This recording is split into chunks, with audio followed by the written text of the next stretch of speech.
Comment allez-vous? J'espère que vous allez bien. Alors, aujourd'hui, on va se retrouver pour une nouvelle vidéo.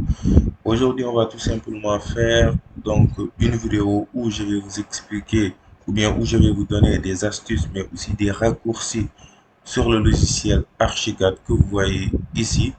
Vous connaissez ma phrase préférée, la meilleure manière d'apprendre un logiciel, c'est de faire en même temps que votre formateur.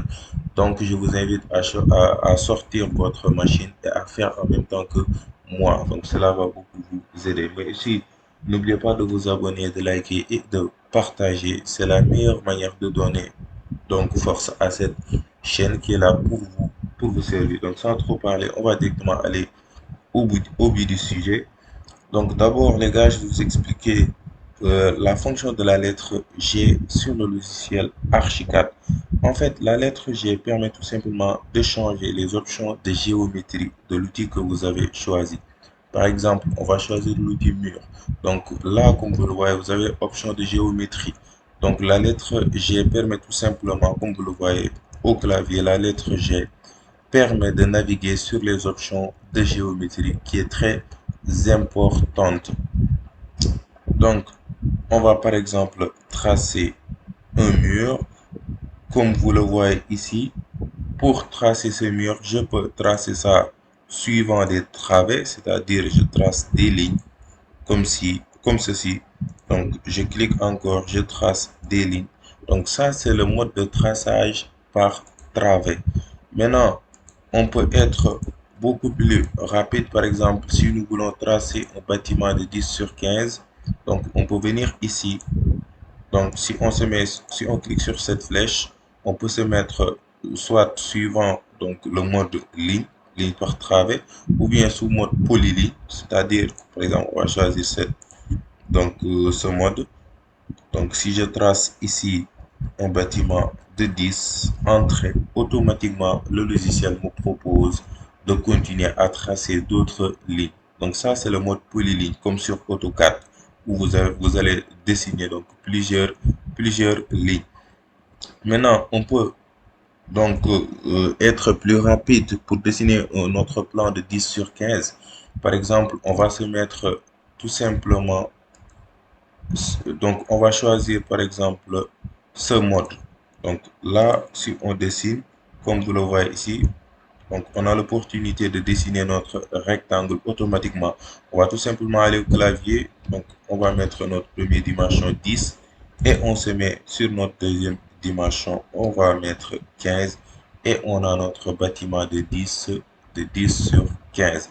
Maintenant, pour ne pas rester là, donc à naviguer sur les options de géométrie, vous pouvez tout simplement, on clique sur notre mur, supposons qu'on était ici, donc on fait un clic gauche et on clique sur la lettre G, donc la lettre G comme vous le voyez donc ici, donc ça navigue automatiquement comme vous le voyez. Maintenant, j'ai choisi ce mode et je fais mes dimensions 10 et je mets 15 et automatiquement on a donc le nu de notre bâtiment.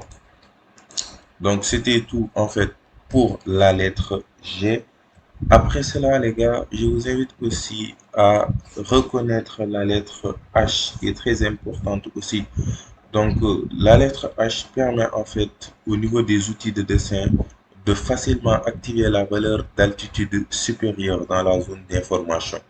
Donc, c'est tout simplement ça. Par exemple, supposons qu'on choisit par exemple l'outil mur. Donc, on a notre outil mur, on va dessiner. Maintenant, si on veut mettre directement l'altitude de nos murs, on va tout simplement cliquer sur la lettre H. Donc, automatiquement, ici, comme vous le voyez, sur sommet et base, donc ça devient bleu. Donc, vous allez tout simplement mettre, par exemple, 3 mètres. Vous voulez que la hauteur de vos murs soit de 3 mètres et vous cliquez sur Entrée, comme vous le voyez, c'est bon. Et vous choisissez vos dimensions 10 sur, sur 15 et vous avez donc la hauteur que vous avez choisi. comme vous le voyez ici, ça fait 3 mètres. Donc, c'est parfait. Donc, ceci est valable pour tous les autres, n'est-ce pas, objets que vous voyez ici, que ça soit un mur, une dalle. Mais lorsque c'est une dalle, on va parler d'épaisseur. On va pas parler d'auteur, mais d'épaisseur. Donc, on va choisir cette dalle. Maintenant, comme vous le voyez ici, on peut pas, on peut pas accéder aux informations d'épaisseur de cette dalle parce que tout simplement, on va aller, on double-clique sur dalle, comme vous le voyez ici, parce que là, on a choisi une dalle finie. C'est quoi une dalle finie? C'est en fait tout simplement une dalle où il y a déjà la chape, mais aussi le revêtement qui est posé. Maintenant, si vous voulez composer les éléments de votre dalle, vous allez choisir donc cette première option où vous allez définir l'épaisseur de votre dalle, mais aussi de choisir le matériau que vous voulez pour votre dalle. Donc ça, c'est différent. Donc c'est différent de ce type de dalle où donc c'est un dalle totalement fait, donc une dalle finie. Donc vous pouvez même choisir le type de dalle, chape-lisse carrelage, chape-lisse parquet ou bien dalle en béton armé, etc. Mais vous n'avez pas la possibilité de changer donc l'épaisseur, alors que ici vous pouvez choisir donc tout ce que vous voulez. Donc on va se mettre d'ailleurs sur ce type de dalle et comme vous le voyez, on va commencer à dessiner. Donc tout à l'heure, je vous avais parlé de la lettre G qui permet de naviguer sur les options de géométrie. Donc cette lettre aussi, c'est valable pour tous les autres outils que nous allons voir. Donc supposons qu'on veut tracer par exemple une dalle rectangulaire. Automatiquement, donc on va cliquer sur la lettre G, encore G comme vous le voyez, c'est parfait. Donc on veut une dalle de 10 sur 15 et on a notre dalle. Maintenant, on veut définir automatiquement l'épaisseur de notre dalle. Vous cliquez tout simplement sur la lettre H. Automatiquement, ça devient bleu. On veut par exemple une dalle de 16. On va mettre 0,16 et on a l'épaisseur de notre dalle, comme vous le voyez ici. Donc, comme vous le voyez, on a l'épaisseur de notre dalle donc de 16 cm. Donc, lorsqu'il s'agit, n'est-ce pas, de poteaux, donc maintenant, lorsqu'il s'agit de poteaux aussi, on va cliquer, donc on va venir ici. Comme vous le voyez, la hauteur de votre poteau aussi, ça dépend maintenant de là où, c'est-à-dire de vos niveaux. Donc, le niveau actuel, on est au rez-de-chaussée et le poteau doit aller jusqu'au premier étage ou bien vous cliquez sur non lié, c'est-à-dire vous êtes libre de choisir la hauteur de votre poteau. Alors là, vous avez la possibilité. Alors, n'est-ce pas, on va placer notre poteau ici par exemple. Donc si vous sélectionnez votre poteau, vous cliquez sur la lettre H, automatiquement ça devient bleu. Donc vous allez mettre la hauteur que vous voulez pour votre poteau. On va mettre par exemple 3 mètres. C'est parfait. Et comme vous le voyez, on a notre poteau en 3D de 3 mètres d'auteur. Donc ça, parce que ici, on a tout simplement mis non lié, c'est-à-dire notre poteau n'est lié à aucun étage. Maintenant, si vous liez votre poteau au premier étage ou bien à la toiture, donc la hauteur de votre poteau va être donc le niveau actuel où le poteau prend naissance et le niveau où donc vous avez lié votre niveau actuel. C'est tout simplement ça. Ok, donc comme vous le voyez, c'était tout pour la lettre H. Donc retenez que la lettre H, c'est tout simplement pour choisir une épaisseur ou bien la hauteur. Donc de ces objets que vous voyez ici, que ce soit un mur, un poteau, une poutre. Donc pour la poutre aussi, on va parler d'épaisseur. Donc pour une dalle aussi, la même chose. Maintenant, pour la toiture, peut-être, mais pour ces quatre outils que vous voyez ici, donc, vous pouvez l'utiliser facilement. Ensuite, les gars, on va tout simplement parler de la lettre B. En fait, la lettre B permet aussi au niveau des murs de modifier la valeur d'altitude inférieure au niveau ou la zone d'information. En fait, c'est tout simplement comme la lettre H. Mais la différence, c'est que la lettre B, donc ça permet de définir la hauteur entre votre objet et le terrain naturel. C'est-à-dire votre objet par rapport au terrain naturel. On va par exemple choisir, on va donc choisir l'outil mur. Comme vous le voyez ici, on a nos murs. Maintenant, donc si on sélectionne ce mur est à moins 15 cm du terrain naturel. Maintenant, vous pouvez changer ça automatiquement en cliquant tout simplement sur la lettre B. Ça devient bleu. Et par exemple, on veut mettre notre mur au niveau 00 de notre terrain naturel. Donc, si vous mettez 00, donc c'est parfait. Donc, on va sélectionner les autres murs. Donc, la lettre B au clavier et on met 00. La même chose pour les autres murs. B au clavier 000. Donc, c'est tout simple que ça. Donc, et c'est valable pour tous les outils que vous voyez ici. Vous pouvez changer donc leur altitude par rapport au niveau 0, au niveau 00 qui est notre TN. Donc, c'était en fait donc ça pour la lettre B. Ensuite, la lettre N. Les gars, la lettre N permet tout simplement de donner directement la distance de l'objet. Par exemple, nous allons choisir l'outil mur. Donc, comme vous le voyez ici, donc pour choisir directement les distances, on peut tout simplement aller donc au clavier, mettre 10 et 15. Mais aussi, on va retourner, on peut aussi, pour faire nos murs, on peut tout simplement cliquer sur la lettre N et automatiquement, donc, première dimension, donc, est sélectionnée et on choisit nos dimensions, n'est-ce pas? Donc, N au clavier, on met 10 par exemple, et il faut se mettre ici pour mettre 15. OK. Donc, la lettre N, c'est tout simplement pour ça. Donc, si vous cliquez sur la lettre N, donc c'est pour choisir ou bien pour définir la distance de l'objet que vous avez choisi. Donc, après la lettre N, les gars, je vais vous expliquer aussi la lettre O. Donc, la lettre O est encore plus efficace. Pourquoi? Par exemple, lorsque vous voulez entrer sur les options par défaut de l'outil mur, donc vous avez l'habitude de faire un double clic et vous avez les options par défaut de l'outil mur. Maintenant, pour vous faciliter la tâche, vous allez tout simplement cliquer sur mur et vous cliquez au clavier sur la lettre O. Automatiquement, vous avez l'option par défaut de votre outil mur.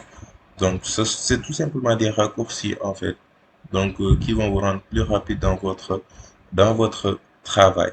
Donc, l'outil poteau aussi. Donc, vous cliquez sur O et vous avez les options par défaut de l'outil poteau. Donc, ça c'est la fonction de la lettre O. Ensuite, il y a aussi la lettre C qui joue un rôle très important. Par exemple, on va dessiner nos murs. Donc, on va aller cliquer sur G au clavier pour donc dessiner, voilà, dessiner sous mode ligne. Donc, on va tracer notre mur ou bien même on va se mettre sous la forme d'un rectangle. Voilà. Donc, comme vous le voyez, la ligne de justification, c'est-à-dire c'est ça, c'est la ligne noire que vous voyez. Donc, la ligne noire là, donc si vous cliquez sur la lettre C, vous avez la possibilité de changer la position de cette ligne. Vous pouvez mettre ça à l'intérieur ou bien à l'extérieur sur le nu. On appelle ça d'ailleurs des nus, nu extérieur et nu intérieur. Ou bien vous pouvez mettre ça au centre.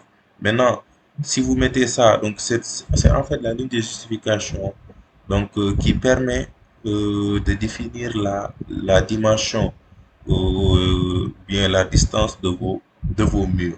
Parce que si vous mettez par exemple la ligne de justification à l'intérieur et que vous tracez par exemple un bâtiment de 10 sur 15, alors là, vous n'avez pas un bâtiment de 10 sur 15 parce que c'est tout simplement les nus. Donc, on va mesurer donc, nos nus intérieurs, donc ça fait 10, mais les nus extérieurs vont faire 10, 10,3. Donc, on va mesurer. Donc, comme vous l'avez, c'est 10,60 d'ailleurs, 10,60 parce qu'on a choisi donc un mur générique. Donc, ça fait 10,60. Dans ce cas-là, on peut dire que vous n'avez pas respecté les limites foncières. Donc, c'est très importante. La ligne de justification doit être donc sur le nu extérieur de votre bâtiment. Donc, pour respecter les limites foncières, donc on va dessiner, comme vous le voyez ici, on va changer la position de cette ligne de justification. C'est tout simplement la lettre C. Et comme vous le voyez ici, on va mettre 10. Ici, on va mettre 15. Alors là, nous avons respecté les limites foncières parce que nos nus extérieurs font donc nos nus extérieurs, ça nos nus extérieurs font 10. Donc ça c'est 10,100. Pourquoi 10,100? Eh bien parce qu'il y a l'enduit. Donc on va mesurer. Voilà. Jusqu'ici, donc c'est 10,100. Donc ça aussi c'est pas normal. Maintenant, si on se met là jusqu'ici, alors là ça fait 10. Parce que donc c'est ça en fait. Donc là c'est un mur fini, c'est-à-dire un mur où il y a déjà l'enduit, il y a déjà le revêtement. Donc ça, donc aussi, et l'habitude de choisir les matériaux pour votre mur. Donc comme vous le voyez, comme tout à l'heure, je vous l'avais expliqué en ce qui concerne la dalle. Donc là, comme vous le voyez, si vous cliquez sur ce mode, vous allez faire donc un mur fini, un mur où il y a déjà l'enduit, il y a déjà les revêtements. Pour éviter cela, vous allez choisir donc ce mode-là. Et là, vous allez choisir le matériau que vous voulez, comme briques, ciment, extérieur, etc. Et vous choisissez l'épaisseur de votre mur. On va mettre par exemple 0,18. On veut un mur de 18 cm et on clique sur OK. Ensuite, on va donc ajuster tout ça. Donc, si on choisit mur, on dessine encore donc un bâtiment. Comme vous le voyez, la position de la ligne de justification. Donc 10 sur 15, entrée. Et on va mesurer donc les nus extérieurs. Si on mesure les nus extérieurs, et ça fait 10. Ça fait 10. Donc, parce que là, on a respecté donc, les matériaux, etc. On a choisi nos murs. Donc, en fonction, c'est-à-dire, on a composé les matériaux de nos murs. Donc, c'est ça la différence. Maintenant, vous allez vous demander comment je vais faire tout à l'heure donc, pour mesurer. Donc, c'est la dernière lettre que je vais vous montrer. C'est tout simplement la lettre M qui permet, donc, comme son nom l'indique d'ailleurs, donc, qui permet de mesurer. Donc, si vous cliquez sur la lettre M, automatiquement, donc, vous allez pouvoir mesurer la distance de vos objets, donc, que vous allez définir. Comme vous l'avez ici, ça fait 10. Là, ça fait 15. Donc, c'est tout simplement la lettre M. Et comme vous le voyez ici, il y a mesurer. Donc, voilà l'outil mesurer avec, donc, d'ailleurs, le raccourci M. Donc, si vous ne reconnaissez pas maintenant l'outil, vous pouvez tout simplement cliquer sur la lettre M et mesurer, donc, votre élément. Donc, les gars, après les lettres, j'aimerais aussi, n'est-ce pas, vous montrer des choses très importantes sur les options, donc sur l'environnement de travail. Par exemple, donc je vais vous montrer le délai de mise à jour automatique. C'est-à-dire, lorsque par exemple, vous mettez là, donc si je fais 0, Si je suis trop lent, donc il va mettre 0,000 parce que, mais là, comme vous le voyez ici, ça ne fait pas ça parce que moi, j'ai modifié le délai de mise à jour automatique. Mais vous qui avez, par exemple, vous qui viennent de télécharger le logiciel, donc les paramètres par défaut donc, sont là. Donc, vous n'avez pas la possibilité d'avoir ça. Maintenant, pour avoir donc ceci, donc et avoir le temps de mettre les chiffres que vous voulez. D'ailleurs, c'est pour ça que j'ai l'habitude de dessiner en centimètres pour ne pas mettre trop de virgules. Maintenant, pour éviter ça, vous allez tout simplement aller sur Options, Environnement de travail. Sur Environnement de travail, vous avez, n'est-ce pas, Dialogue et palette. Sur Dialogue et palette, vous avez délai de mise à jour automatique des dialogues. Et moi, j'ai mis ça à 60 secondes, à 1 minute, pour prendre le temps de bien définir mes chiffres. Pour vous, je crois que ça va être 1,5 secondes. Si les paramètres par défaut, si vous avez laissé les paramètres par défaut comme ça sur votre logiciel, ça va être 1,5 secondes et ça va être trop rapide. D'ailleurs, on va mettre d'ailleurs ça 1,5 secondes. Ok, et on va aller. Donc, par exemple, là, je vais faire 0, donc, et automatiquement, comme vous le voyez, on va attendre un peu.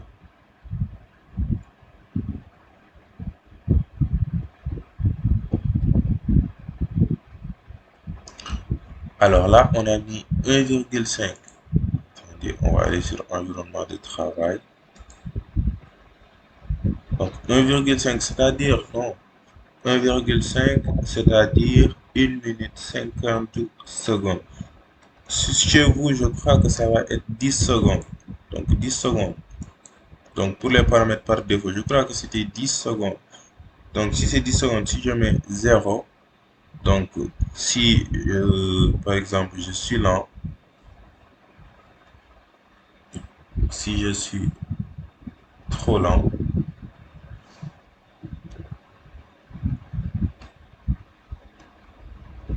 0, alors là, voilà, vous l'avez déjà fait. Donc, je vais mettre 0, 0. Je vais attendre.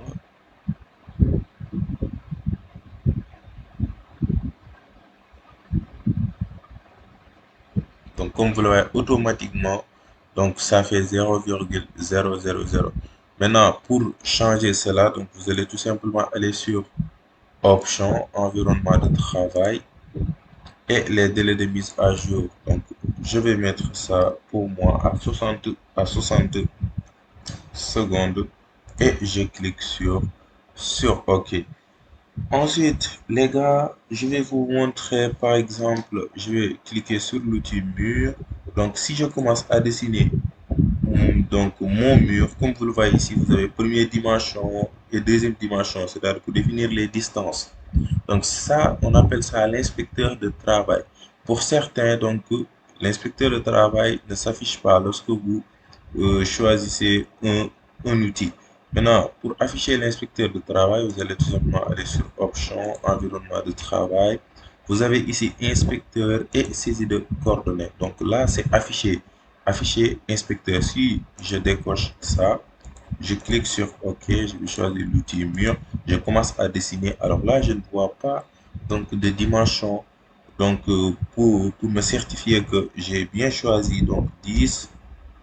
D'ailleurs, tu peux même pas choisir de dimension parce que tu n'as pas les informations. Donc ça, c'est l'inspecteur de saisie de coordonnées. Donc si c'est pas donc affiché, vous venez sur option environnement de travail, vous avez inspecteur et saisie de coordonnées. Vous faites afficher inspecteur. Maintenant, vous pouvez afficher ça toujours, c'est-à-dire ça va suivre toujours votre curseur.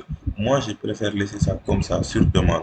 C'est-à-dire lorsque je choisis mur, lorsque je dois faire la distance, alors l'inspecteur s'affiche pour m'indiquer donc n'est-ce pas ce que je dois donner comme information sur les distances. Donc, si vous voulez aussi, si vous voulez, vous pouvez mettre toujours. Donc, ça va suivre toujours votre curseur. Moi, ça me dérange. Donc, je laisse comme ça. OK.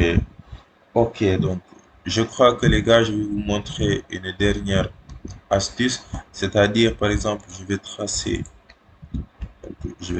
ici un bâtiment, là aussi, là aussi, là aussi. Maintenant, pour retourner les gars, vous pouvez cliquer sur cette flèche pour retourner, mais aussi si par exemple vous n'avez pas votre espace outils, donc vous allez tout simplement faire CTRL Z pour retourner. Maintenant, pour faire ce retour, il y a une limite. C'est-à-dire il y a une limite. Donc, pour retourner. Maintenant, pour modifier ça, vous allez tout simplement aller sur Options, Environnement de travail. Donc, environnement de travail. Et vous allez venir sur Sécurité et intégrité des données. Et comme vous le voyez ici, limite annulée, c'est-à-dire pour annuler quelque chose que vous avez déjà fait. Donc, vous avez 50 pas. Moi, j'ai mis ça à 50 pas. Pour vous, je crois que les paramètres par défaut, c'est 20 pas, je crois. Vous pouvez mettre ça à 50 pas, on ne sait jamais. Donc, on a des projets importants. Donc, mieux vaut choisir les paramètres, n'est-ce pas, qui sont parfaits pour nous. Donc, mettez ça à 50 pas. Si je mets par exemple ça à un pas, je clique sur OK et je continue à dessiner. Je dessine comme ça. Je dessine comme ça. Je retourne. Donc là, je peux plus retourner comme vous le voyez ici. Donc, j'ai plus accès donc, à cette flèche parce que tout simplement, j'ai mis ça à un pas.